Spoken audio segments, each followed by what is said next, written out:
मंडळी, आधार कार्ड बद्दल सध्या एक मोठी अपडेट समोर आली आहे। आता तुम्हाला हॉटेल, दुकान, विमानतळ कोणतेही फॉर्म भरताना किंवा इतर कुठल्याही ठिकाणी आधार कार्ड किंवा त्याची झेरॉक्स देण्याची गरज पडणार नाही। डिजिटल क्रांतीचा लाभ नागरिकांना सोयीचा होण्यासाठी केंद्र सरकारनं एक मोठं पाऊल उचललं आहे। मंगळवारी सरकारनं एक नवीन आधार ॲप लॉन्च केला आहे, जो सध्या तरी बीटा टेस्टिंग मध्ये आहे, परंतु लवकरच सगळ्या भारतीयांना फ्री मध्ये डाउनलोड करता येणार आहे। या ॲपच्या माध्यमातून नागरिक आता आपलं आधार कार्ड डिजिटल पद्धतीनं ठेवू शकणार आहेत आणि आधार कार्डवरची हवी तेवढीच माहिती ते गरज असेल तिथे शेअर करू शकतात। या ॲपची खासियत म्हणजे ॲपमध्ये फेस आयडी आणि आर्टिफिशियल इंटेलिजन्सचा वापर करण्यात आला आहे। म्हणजेच आता फक्त चेहरा दाखवून तुमची ओळख पटणं शक्य होणार आहे। तुम्हाला कोणतंही फिजिकल आधार कार्ड दाखवण्याची गरज नाही आणि झेरॉक्सची तर अजिबातच गरज नाही।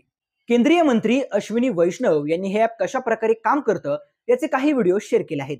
हा ॲप फोन पे किंवा गुगल पे सारखाच असणार आहे।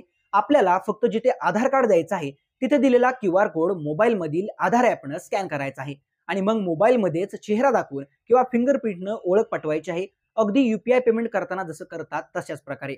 खरंच हा आधार कार्ड बद्दलचा एक मोठा निर्णय आहे, कारण या निर्णयामुळे भविष्यामध्ये आधार कार्डचा दुरुपयोग होणं बंद होईल आणि लोकांची फसवणूक होणं देखील थांबेल।